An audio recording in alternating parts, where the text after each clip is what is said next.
Channel. Nako po, mas lalo hong dumami po, mga kabida, ito hong mga signatories po, yung mga sumusuporta po dito sa 18 mga dating sundalo po, mga kabida, na mga retiradong opisyal po ng AFP, PNP, ito hong Philippine Coast Guard, mga kabida, at iba pang mga armed services po ng gobyerno, Okay? At in fact, dito ho sa pinaka-latest po mga kabida, umabot na raw sa 500 plus na mga opisyal po, okay, ng militar, kapulisan at maging itong Philippine Coast Guards, Kabilang na po mga kabida ito hong mga opisyal po ng Moro Islamic Liberation Front at Moro National Liberation Front. Hindi ho basta-basta itong mga pumirma po dito, na mga taga MILF at MNLF.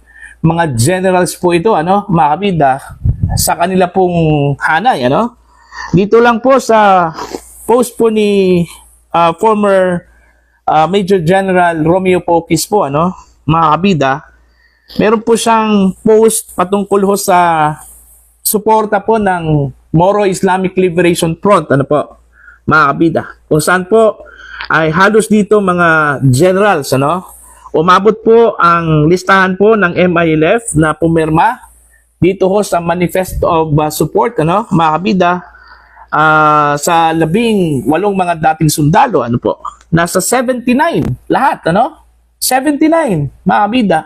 Puro po mga general, lieutenant colonels, sa kanilang mga brigade. Alright? Samantalang dito sa Moro National Liberation Front, ayon po dito sa post po mga kabida ni General Poquis po, sa kanyang Facebook page. Alright? Umabot po lahat mga kabida nasa 33. Okay? Na mga generals, lieutenant colonels, at iba pang mga opisyal po ng Moro National Liberation Front Armed Forces. Ayan. So, dumarami na po, yung mga sumuporta po dito, mga kabida, Dumarami na rin yung mga naniniwala ho sa 18 mga dating sundalo, mga kabida. Yung kanilang mga isiniwalat po ay totoo, Okay? Kaya nga, kung ayaw hong imbestigahan po ng Senado, ito hong 18 mga dating sundalo, yung kanilang expose po, mga kabida. Okay? Mananatili po na hanging, okay, yung kanilang isiniwalat po, mga kabida. Okay? Mananatili ho sa isipan po ng ating mga kababayan na baka totoo po yung kanilang mga isiniwalat, Dahil wala naman pong venue para po i-prove na sila po ay nagsisinungaling, mga kabida. Kasi ayaw ngang imbestigahan po ng Senado Hindi ho interesado po ang Senate na imbestigahan po ito. Ewan ko kung anong problema ho sa Senate, Sinabihan na nga sila, ni Senator Amy Marcos na bakit po sila matatakot, mga kabida. Takot ba sila na malaman pong katotohanan na totoo po ang ibinunyag ng mga dating sundalong ito, mga kabida? Yun yung malaking tanong po 'di ba? So, sana wag ho nilang hayaan po ito na mas dumami pa po yung mga dating mga opisyal po ng militar, kapulisan, mga kabida, na sumusuporta dito ho sa isiniwalat po ng 18 mga dating sundalo po, Baka naman po, mahihirapan na po sila dito, mga kabida. Sana, ngayon pa lang, mag-imbestiga na po ang gobyerno. Okay? Para alamin po kung paano ho nangyari yung deliveries po. Okay? Ano ang totoong nangyari at sino po talaga ang may utak dito sa deliveries na ito, mga kabida. Oo. Yung aligasyon po na meron daw nasa likod dito ho sa 18 mga dating sundalo po, mga kabida, na nagpapaandar sa kanila, O dapat i-establish yun. Okay? Sino-sino yung nasa likod po ng 18 mga sundalo, kung totoo na yun yung hinala po nila, mga kabida. Di ba?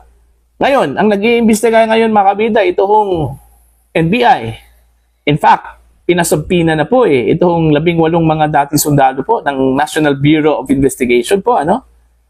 Pero mas maganda kung sa Senado po kasi open court Ibig sabihin po, kitang-kita po nationwide yung pagdinig po, ano? Unlike sa NBI mga kabida, closed door yan So paano ho natin malalaman yung mga kaganapan to sa loob? Diba? Although, ang NBI po mayroon pong karapatan na mag-imbestiga ho dito, ano? Motu proprio po mga kabida, ano po? Pero mas mainam kung ito po ay gagawin sa Senate. Para at least mga kabida, open ito sa lahat. May transparency po. Okay? Para malaman po natin kung sino po ang nagsisinungaling at sino po ang nagsasabi po ng totoo, mga kabida. Okay?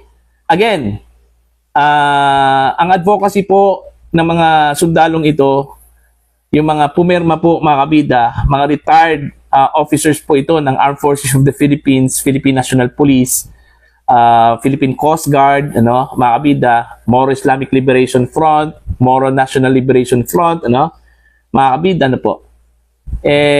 Yung lumabas lang po ang katotohanan, ano, dito sa isiniwalat po ng mga dating sundalo, ano, at para malaman po natin yung totoo, okay, kailangan pong magsagawa po ng investigasyon po ang gobyerno. Kung totoo man po mga kabida na paratang lang po ito, ano, ginawa lang po ito para lang po pabagsakin po ang gobyerno. Kasi ang sabi po ni Senator Lacson po, ano, kung hindi po ako nagkamali, ano, mga kabida, na itong ginawa po ng 18 mga dating sundalo, may party po na destabilization daw, ano, mga kabida. So, patunayan po ni Senator Ping, ano, na meron pong halong destabilization po, ano. Kaya nga, kailangan po ng investigasyon.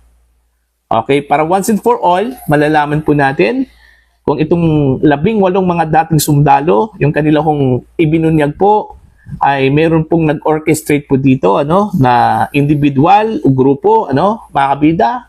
Kung meron man po, sino-sino po sila, ano po, mga kabida. Okay, kung wala, okay, ano po ang iba pang mga nalalaman po ng mga dating sundalo para lang po may bunyag po sa publiko, mga kabida, para mapanagot yung mga may sala po kung totoo man po yung kanila kong mga sinabi.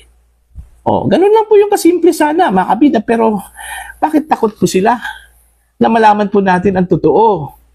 Okay? Kung wala man po silang ginawa, okay, mga kongresista, senador, o sino-sino pa yung binanggit po ng mga dating sundalo sa kanilang affidavit, ano, na binigyan daw nila ng mali-malitang pera, ano, dapat open po sila dito. Mas maganda nga kung mayroong investigasyon, at least, makaharap po nila itong mga accusers po nila, no, mga kabida. Si Senate President Tito Soto pa lang, 5 maleta daw, sabi po dun ho sa affidavit, ano, dapat kumprontahin na po ni Senator Tito Soto itong 18 na nag-akusa po, mga kabida, ano? So, mas maganda kung open court, okay? Yung investigasyon po, hindi ho dun sa NBI, kasi NBI po, kasi closed door yun diba? Iba yung sa NBI, iba din yun sa Senado, ano, mga kabida. Mas mainam po na magkaroon po ng investigasyon para malinawan po tayo dito. Hindi magiging hanging lang po yung kanila pong mga ibinulgar, mga kabida, kasi panig lang po nila yung narinig natin Okay, yung panig po ng mga inakusahan po, although karamihan po sa kanila po mga kabida ay itinanggi po itong kanilang paratang po, ano, mga kabida, pero mas mainam kung sa isang investigation po mangyayari yan. Kasi maglatagan kasi yan ng mga ebidensya ebidensya ng mga sundalo, dating sundalo, at ebidensya po dito sa mga inakusahan po, yung idinawit ng mga pangalan, mga kabida, no? So again batay po sa pinakahuling listahan daw ng mga sundalo, dating opisyal po na pumirma dito sa manifesto po, mga kabida, of support para ho sa 18 mga dating sundalo po, mga kabida, ay umabot na raw sa 500 po mahigit, ano, mga kabida. Kabilang na po dito yung mga opisyal at brigade commanders ng Moro Islamic Liberation Front at saka Moro National Liberation Front, mga kabida.